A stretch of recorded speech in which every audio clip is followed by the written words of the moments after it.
Hola chicos, séptimo año básico, vamos a entrar a la clase número 3 de ciencias naturales, de naturaleza, y el día de hoy va a ser una clase bastante especial porque es un resumen de la unidad 1. Ya con esta clase les digo, chiquillos, que hemos terminado la primera unidad del año. Y me voy a preocupar de sintetizar, cierto, todo lo que hemos visto hasta la última materia, que tiene que ver, cierto, con relación a la última guía, que tiene que ver con las leyes de los gases, ¿ya? Así que espero que presten atención y comenzamos de inmediato. Abro el PowerPoint que quiero para ustedes y espero que funcione. Funciona, por favor, funciona. ¿Y funciona? No funciona. Sí, funcionó, aquí está, ya, funcionó. Voy a colocar presentación, archivo, no sonó nada, inicio, presentación, acá. Estamos. Bien, Colegio El Roble, Ciencias Naturales, séptimo básico, clase número 3, síntesis de la unidad número 1. Bien, comencemos entonces. Cuando empezamos este año, empezamos con la idea de saber qué era la materia, ¿ya? Y la definición que quedó en sus cuadernos fue que era todo lo que nos rodea, ¿ya? Todo lo que nos rodea es materia. Tiene masa y ocupa un lugar en el espacio. El hecho de que tenga masa y también ocupa un lugar en el espacio significa que esto se puede cuantificar, es decir, se puede medir, ¿ya? Esa es la importancia del hecho de decir que tiene masa y que ocupa un lugar en el espacio. Ojo, el lugar en el espacio significa que tiene volumen, ya asociarlo con volumen. ¿Cuáles son los ejemplos? Aquí lo escribí: un lápiz, una nube, un planeta, una pulga juguetona, esa que te pica en la noche. Todo eso es materia, ¿ya? Los pensamientos no son materia, ojo con eso, ¿ya? Las ideas no son materia, pero todo lo que nos rodea, lo que físicamente nos rodea, sí es materia. ¿Cómo se compone esta materia? Nosotros trabajamos, voy a bajar un poquito aquí esto porque no se ve, lo voy a bajar después. ¿Cómo se compone la materia? Nosotros podemos clasificar la materia en sustancias, que está por aquí, sustancias y mezclas. Y a su vez las sustancias podemos establecerlas como elementos, como compuestos, y las mezclas podemos entenderlas como mezclas homogéneas y heterogéneas, ¿ya? Cuando una mezcla, cuando un elemento cuando una sustancia pura es un elemento, cuando nos damos cuenta que en su composición atómica todos los átomos que la contienen son del mismo átomo, de la misma especie. Ejemplo el oro, ejemplo la plata, ejemplo el hidrógeno, el oxígeno. Todos los elementos de la materia se encuentran en una tabla que se llama tabla periódica. Ahí ustedes pueden encontrar todos los elementos que existen en el planeta Tierra. Naturalmente, incluso unos que han sido inventados por el ser humano. ¿Cómo yo reconozco un compuesto? Yo reconozco un compuesto porque estamos hablando de moléculas iguales, ¿ya? Ejemplo, el dióxido de carbono. Ejemplo, el agua. ¿Ya? Son moléculas, son la unión de moléculas iguales. Y lógicamente estas sustancias puras no se pueden separar por procedimientos físicos, ¿ya? No se puede físicamente en la naturaleza. Yo no voy a disolver el agua, o sea, yo no voy a separar el hidrógeno del oxígeno, no se puede. Al caso contrario de las mezclas, nosotros vamos a tener cierto homogénea y heterogénea, y estamos hablando de compuestos diferentes, ¿ya? Son sustancias que están compuestas por elementos distintos, y que si uno los separa, nos damos cuenta que vamos a tener sustancias puras distintas, ¿ya? Las mezclas homogéneas son muy difíciles de poder reconocer, ¿ya? El caso de un ejercicio que le di en una guía, de que era una moneda de cobre. ¿Ya? Una moneda de cobre tiene aluminio, tiene cobre, tiene otras cosas, pero es muy difícil saber porque es homogéneo, o sea, está todo repartido. En cambio, si yo me voy a ver un ejemplo de una mezcla heterogénea, yo me imagino un plato de ensalada, no sé, un plato de ensalada surtida, donde tengo tomate, aceitunas, palmito, de todo, ¿cierto? Y yo me doy cuenta qué es qué cosa. Por tanto, eso es heterogéneo, yo me doy cuenta que esa mezcla es fácil de reconocer. Eh, bien, seguimos. ¿Cuáles son los cambios de la materia? Bueno, la materia sufre cambios físicos y sufre cambios químicos. Los cambios físicos no alteran la sustancia, ya es más que nada un cambio de forma. ¿Ya? Las moléculas y los átomos no van a variar, sino que la forma de esto sí, y es por eso que siempre coloco como ejemplo el ciclo del agua. El agua, donde pasa de líquido, sólido, gaseoso, nunca va a dejar de ser agua. En cambio, los cambios químicos, sí, aquí los cambios químicos, las sustancias, cierto, se transforman en otras cosas, y lógicamente su estructura molecular también cambia. Ya no voy a poder juntar estas cosas que se crearon y volver a ser la sustancia original. Ejemplo, cuando yo quemo una madera o quemo un papel o quemo un fósforo, esto genera sustancias. Antes era un fósforo, antes era un palito, ya era madera, pero si yo esta madera la prendo, esta madera me va a dar luz, me va a dar calor, me va a dar humo, este gas, que es cierto que va a empezar a elevarse, y también me va a dar ceniza. ¿Ya? Es decir, que de la madera se generaron cosas distintas, que si yo las tomo y las agrupo, no puedo volver a formar la madera, porque su estructura molecular ya se cambió. Ojo, en la naturaleza nada se destruye, todo se transforma, ojo con eso. Bien, también tenemos que hablar, cierto, de los estados de agregación de la materia. Agregar, cierto, es como la materia está reunida. Entonces, los estados de la materia que en la naturaleza podemos observar son los estados sólidos, los estados líquidos, los gaseosos y los plasmáticos. Ya, acá hay unos dibujos que son bastante entendibles, ¿cierto? Los sólidos, los átomos muy juntos y la temperatura está bastante baja. Los líquidos suben un poquito la temperatura, aún está algo frío, pero los átomos, ¿cierto?, tienen mayor libertad. Están juntos, pero tienen mayor libertad. En cambio, en los gaseosos y en los plasmas ya estamos hablando de átomos que están bastante separados y que se mueven mucho, y es por eso que al moverse mucho adquieren mayor temperatura, ¿ya? Eso lo vamos a ver con la línea de los gases. ¿Por qué es importante esto? Porque nosotros vamos a trabajar con los gases. Recuerden que este es un resumen. Y bien, llegamos a la teoría cinética molecular de los gases, ¿ya? Es decir, esta teoría que fue creada por varios científicos, trabajando continuamente, viendo cómo se comportan los gases, llegaron a una teoría donde dice que existe esta sustancia, que los gases están constituidos por partículas muy pequeñas que tienen mucha distancia entre ellas. Acá en el dibujo, si se dan cuenta, que está acá abajo, las partículas tienen distancia entre ellas, ¿ya? Entonces, si yo comparo lo pequeño que son estas partículas en comparación a la distancia que hay, yo me puedo dar cuenta inmediatamente que hay mucho vacío, ¿ya? Mucho vacío. Las moléculas de este gas, de los gases, son libres, ya, y se mueven libremente, y lo otro, no existe atracción entre ellas, ya. Es decir, que no se juntan, ellos vuelan y andan para todos lados y chocan con todas cosas, ya. Son totalmente libres, es decir, que no existe o existe nula atracción entre las partículas de un gas. ¿Ya? Las moléculas, al igual que en todos los estados, están en continuo movimiento, ¿ya? Los sólidos están bastante juntos, pero están vibran, ¿ya? Es decir, hay movimiento. Pero en el caso de los gases, estas partículas se mueven para todos lados de forma totalmente desordenada, ¿ya? Bueno, lo que creemos que es de forma totalmente desordenada. Yo creo que todavía no entendemos cómo funciona el universo, pero como no tenemos esa capacidad de comprensión de las cosas, de algunas cosas, decimos que estos gases se mueven como se les ocurre, ¿ya? No existe una lógica. Y chocan entre sí, ¿cierto?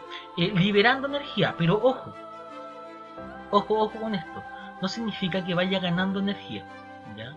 Liberan al choque de energía, pero la energía total del gas se mantiene igual, ¿bien?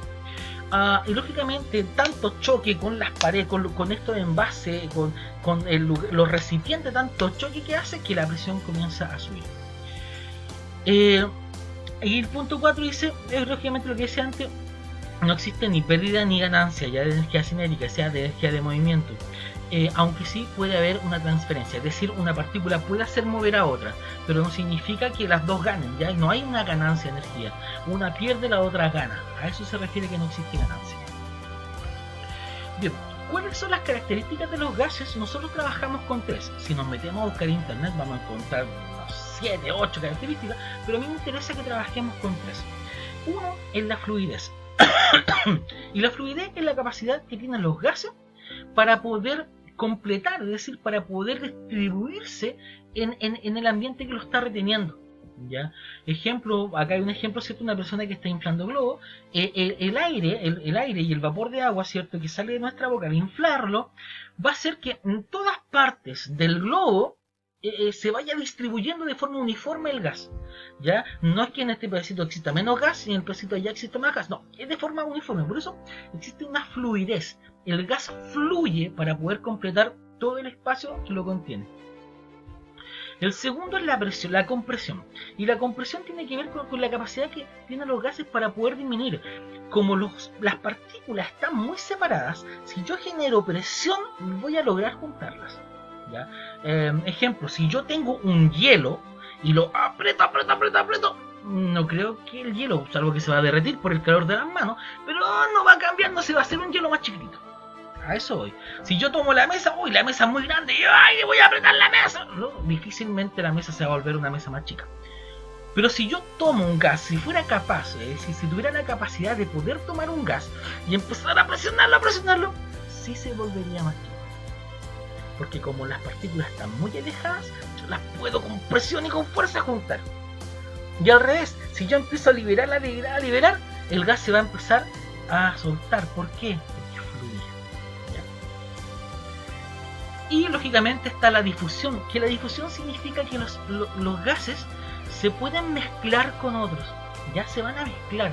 Y esto es lo que también lo coloqué en una guía, donde decía de que la mamá se echaba mucho perfume y después se iba a la cocina a cocinar y la casa estaba pasada olor a comida y olor a mamá. ¿Por qué? Porque los gases se mezclan, tienen esa capacidad de difusión, de desplazarse y mezclarse con otros gases.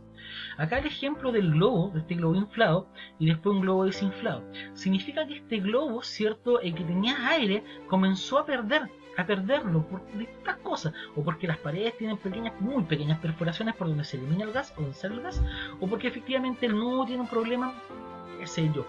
Los globos, cierto, contienen el aire, el gas por un momento, pero después lo van liberando. ¿Ya? Bien, continuemos.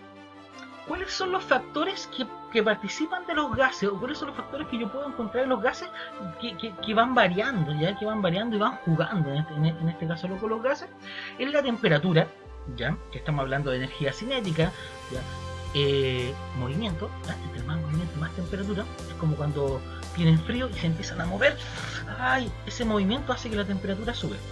Eso es temperatura. Energía cinética, ¿cierto? El movimiento genera temperatura. El volumen, que les dije delante, ¿cierto? Que era esta característica del lugar, del espacio, ¿cierto? La materia que ocupa espacio, un lugar en el espacio. Entonces, este lugar en el espacio uno lo determina como volumen. En matemática, analizamos el volumen, ¿cierto? De algo, multiplicando la base por la altura y por el ancho.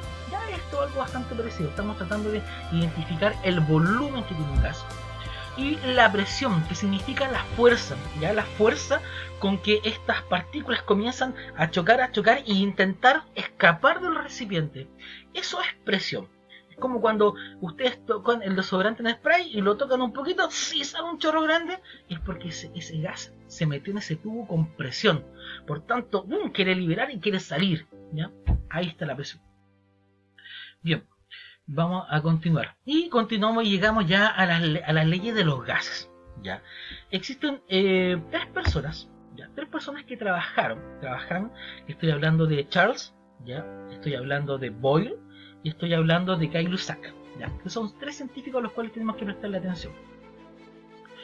El primero que vamos a analizar va a ser Charles, ¿ya? Este compadre, este experimento yo lo hice, ojalá lo pudiera mostrar. Es muy fácil de hacer este experimento de la botellita. Se lo voy a explicar después cómo hacerlo de manera, cierto, que no sea tan riesgosa y con materiales que hay en la casa. Voy a parar un poquito porque se va a cortar, así que va a haber un pequeño corte, ¿ya? A la cuenta de 1... faltan 15 segundos. Pero bueno, rellenando, un saludo. Lo que pasa es que son 15 minutos los que me da esto. 4, 3, ya. Chao, nos vemos en la otra parte. Espera, tiro. Continúo con la grabación, se había cortado, chiquillos, no sé si, ojalá que no se note mucho, pero continuamos entonces con la grabación de esta clase. Estamos analizando las leyes de los gases. Ya habíamos hablado de que había una teoría cinética. Ahora estamos viendo a 3 científicos. Estamos hablando de Charles, estamos hablando de Boyle y estamos hablando de Gay-Lussac, que fueron los científicos que se preocuparon de analizar cómo se comportaban los gases. ¿Ya? El primero que vamos a analizar lo dice acá, la ley de Charles, que nos habla y nos dice lo siguiente. Nos dice que si nosotros colocáramos, ya, acá estoy viendo el dibujo, ya, si nosotros colocáramos un gas adentro de un recipiente, ya, y le colocáramos este globito encima, si yo aumentara la temperatura de este recipiente que tiene este gas, el globo se empieza a inflar. ¿Y qué significa esto? ¿Ya? Si se dan cuenta, el vidrio está ahí normal, ya no hay ningún cambio, es decir, no hay un cambio del recipiente, el globo está ahí, es un globo normal, no hay un cambio en el globo, significa que el volumen del gas que está ahí es un volumen constante, ¿ya? Disculpe, la presión que está ahí, no el volumen, la presión que está ahí es una presión constante, ¿ya? Los gases están aquí, las partículas están dentro de la matraza. Pero si yo comienzo a cambiar un factor, que es el factor temperatura, y empiezo a aplicarle calor a esta matraz, me voy a dar cuenta de que el globo se empieza a inflar. ¿Y por qué el globo se empieza a inflar? ¿Ya? El globo se infla porque al aumentar la temperatura del gas, las partículas del gas se comienzan a mover más rápido. Y al comenzar a moverse más rápido, se empieza a esto a abrir, ¿cierto? Las partículas se empiezan a separar y empiezan a chocar y a separarse. Lo que hace que las partículas que estaban adentro de este recipiente comiencen a buscar otros lugares. Y es por eso que comienzan ahora a llenar el volumen del globo. Y como el globo es flexible, ¿cierto? Y el globo comienza a moldarse al gas, ¿ya? Porque el globo, si yo le doy más gas al globo, el globo más grande se vuelve.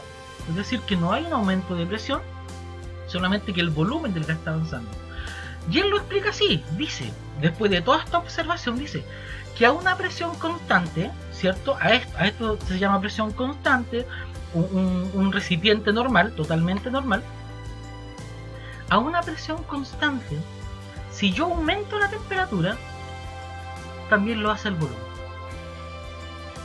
Si yo aumento la temperatura, aquí lo aumentó, ¿cierto? Le prendió el fueguito y empezó a aumentar la temperatura.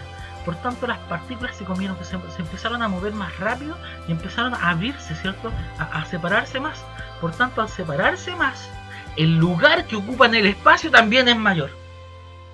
Por eso dice, a presión constante, si la temperatura de un gas aumenta, también lo hace su volumen.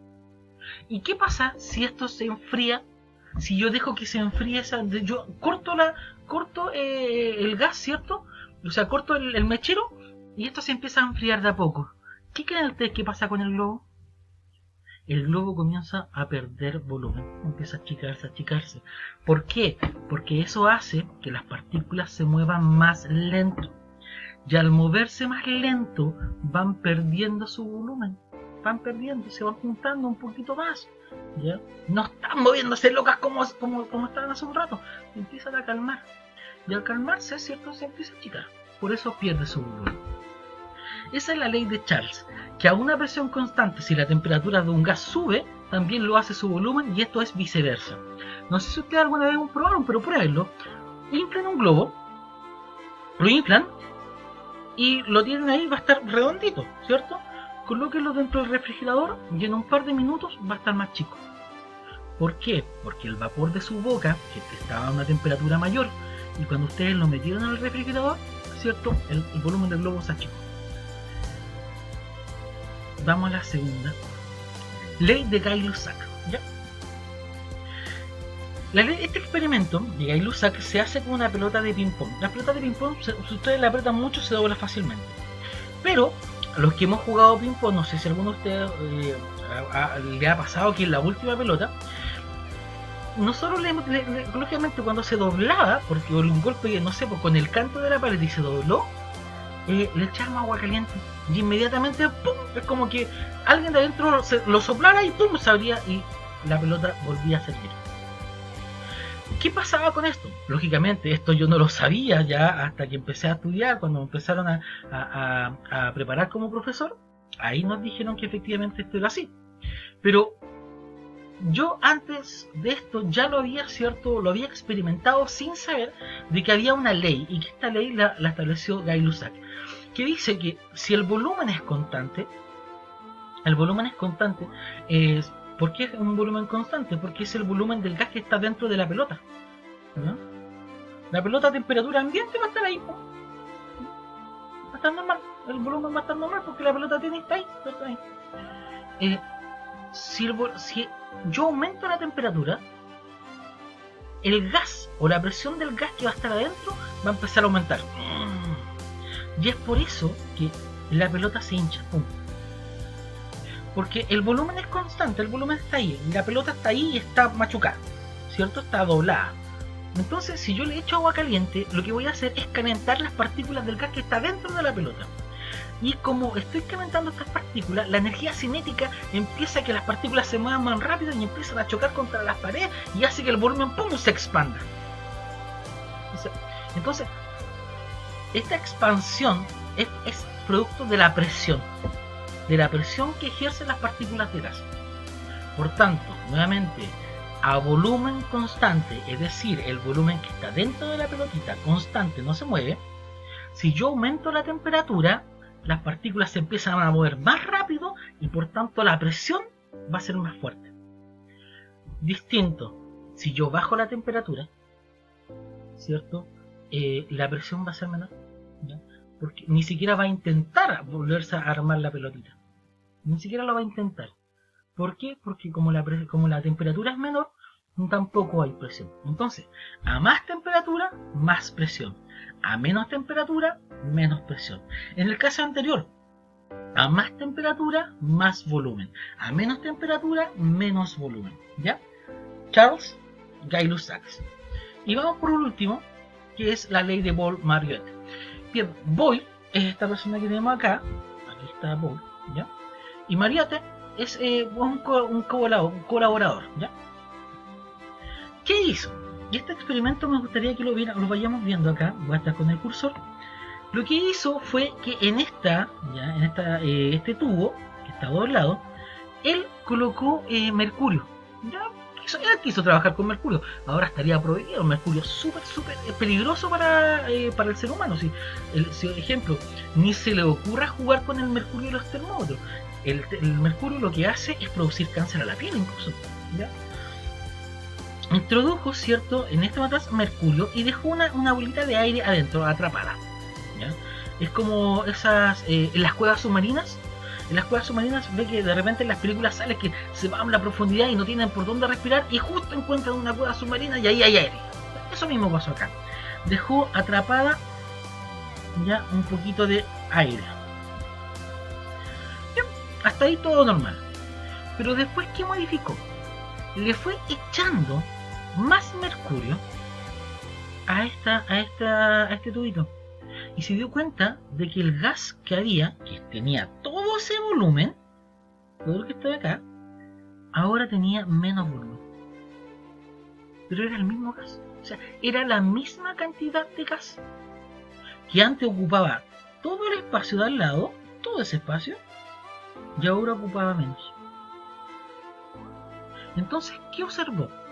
¿Se dan cuenta? Acá no hay mechero, no hay nada. Estamos de temperatura normal. Entonces, Boyle dijo que si la temperatura se mantenía constante, ya no hay un aumento ni una baja temperatura, el volumen que tiene el gas, ¿ya? El volumen que tiene un gas va a aumentar si la presión disminuye. Y lógicamente va a disminuir si la presión aumenta. A ver, volvamos a un poquito más calmado. Si yo a un gas, ya a temperatura ambiente, lo empiezo a apretar, voy a generar más presión adentro a temperatura constante. Y si yo suelto o dejo o empiezo que este contenedor, ¿cierto?, se empieza a agrandar, va a haber menos presión. Entonces, esto es inversamente proporcional. Si yo aumento este recipiente, es decir, el volumen del recipiente, si yo aumento su tamaño, la presión que está del gas adentro va a ser más pequeñita. Como que las partículas van a estar más sueltas, van a estar más relajadas. Pero si yo disminuyo el recipiente, el volumen del recipiente lo voy disminuyendo, ¿cierto? El gas va a tener más fuerza, va a querer salir con más fuerza del recipiente, es decir, la presión va a subir. Este es el ejemplo de los desodorantes ambientales o de los desodorantes corporales. Si ustedes hacen presión y empiezan a aplastar esto, lo más probable es que reviente, porque la presión fue mucha y reventó. Pero si yo lo dejo tranquilo o incluso lo expandiera, no saldría el gas, porque la presión es menor.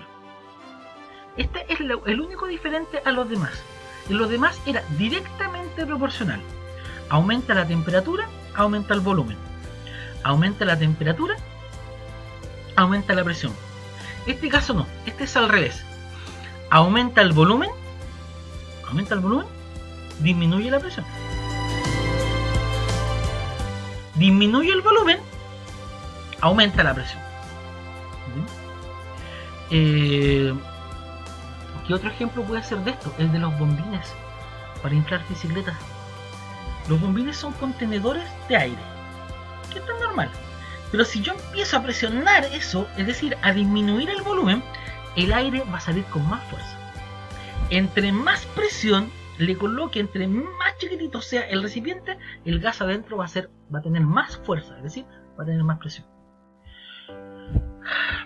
Ya pues, chiquillos, muchas gracias por su atención. Espero que esto les haya quedado claro. Las tres leyes: la ley de Charles, ley de Gay-Lussac y ley de Boyle-Maurice. Fíjense los dibujitos, ¿ya? Fíjense bien, porque eso les va a servir para completar la guía, ¿ya? En la guía tienen que recortar, así que les va a servir. Cuídense, los quiero mucho. Nos vemos, ¿cierto? Ojalá pronto de forma presencial, pero si no, los vamos a ver de esta manera. Escríbanme si tienen dudas. Hará la pregunta que ustedes quieran. Nos vemos, chiquillos. Nos vemos, así que chao.